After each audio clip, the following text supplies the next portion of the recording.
مرنے والے شخص کے اندر یہ نشانی نظر آئے تو سمجھ جاؤ وہ مردہ پکا جنت میں جائے گا۔ قرآن اور حدیث کی روشنی میں جس مردے میں یہ علامات ظاہر ہوں وہ جہنمی ہے، اور جس مردے میں یہ نشانی ہو وہ پکا جنتی ہوگا۔ وہ علامات یہ ہیں۔ بسم اللہ الرحمن الرحیم۔ حضرت حسن بصری رحمۃ اللہ علیہ کا زمانہ ہے۔ آپ کی ایک شاگردہ جو باقاعدہ آپ کا درس سننے آتی تھی، نہایت عبادت گزار تھی۔ اس بیچاری کا جوانی میں خاوند چل بسا۔ اس نے دل میں سوچا، ایک بیٹا ہے، اگر میں دوسرا نکاح کر لوں گی تو مجھے دوسرا خاوند تو مل جائے گا، لیکن میرے بچے کی زندگی برباد ہو جائے گی۔ اب وہ بچہ جوان ہونے کے قریب ہے، یہی میرا سہارا سہی۔ لہٰذا اس عظیم ماں نے یہی سوچ کر اپنے جذبات کی قربانی دی۔ وہ ماں گھر میں بچے کا پورا خیال رکھتی، لیکن جب وہ بچہ گھر سے باہر نکل جاتا تو ماں سے نگرانی نہ ہو پاتی۔ اب اس بچے کے پاس مال کی کمی نہ تھی، اٹھتی ہوئی جوانی بھی تھی۔ یہ جوانی دیوانی مستانی ہو جاتی ہے، چنانچہ وہ بچہ بری صحبت میں گرفتار ہو گیا، شباب اور شراب کے کاموں میں مصروف ہو گیا۔ ماں برابر سمجھاتی لیکن بچے پر کچھ اثر نہ ہوتا، چکنا گھڑا بن گیا۔ وہ اس کو حضرت حسن بصری کے پاس لے کر آتی، حضرت بھی اس کو کئی گھنٹے سمجھاتے، لیکن اس بچے کا نیکی کی طرف رجحان ہی نہیں تھا۔ حضرت کے دل میں بھی یہ بات آئی کہ شاید اس کا دل پتھر بن گیا ہے، مہر لگ گئی ہے۔ بہرحال ماں تو ماں ہوتی ہے۔ ماں اسے پیار سے سمجھاتی رہی، میرے بیٹے نیک بن جاؤ، تمہاری زندگی اچھی ہو جائے گی۔ کئی سال برے کاموں میں لگ کر اس نے اپنی دولت کے ساتھ اپنی صحت بھی تباہ کر لی، اور اس کے جسم میں لا علاج بیماریاں پیدا ہو گئیں۔ معاملہ یہاں تک آ پہنچا کہ اٹھنے کی بھی سکت نہ رہی اور بستر پر پڑ گیا۔ اب اس کو آخرت کا سفر سامنے نظر آنے لگا۔ ماں نے پھر سمجھایا، بیٹا تو نے اپنی زندگی تو خراب کر لی، اب آخرت بنا لے اور توبہ کر لے۔ اللہ بڑا غفور الرحیم ہے، وہ تمہارے تمام گناہوں کو معاف کر دے گا۔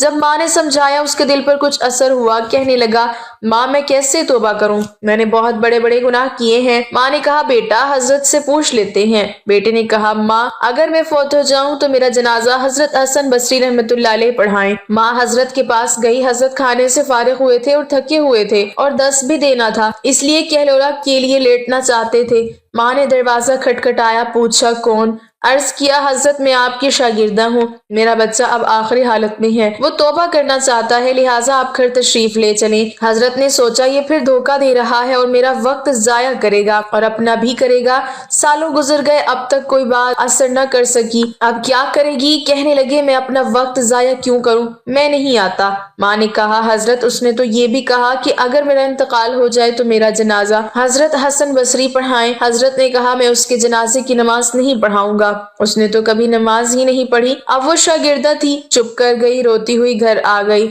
بیٹے نے پوچھا، کیا ہوا؟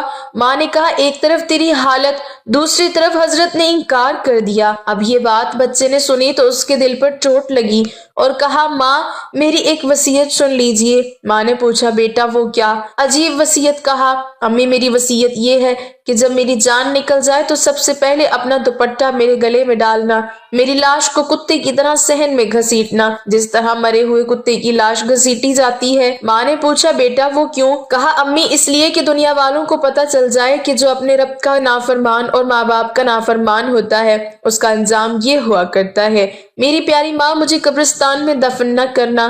ماں نے کہا، وہ کیوں؟ کہا، ماں مجھے اسی صحن میں دفن کر دینا، ایسا نہ ہو کہ میرے گناہوں کی وجہ سے قبرستان کے مردوں کو تکلیف پہنچے۔ جس وقت نوجوان نے ٹوٹے دل سے عاجزی کی یہ بات کہی تو پروردگار کو اس کی یہ بات اچھی لگی، روح قبض ہو گئی۔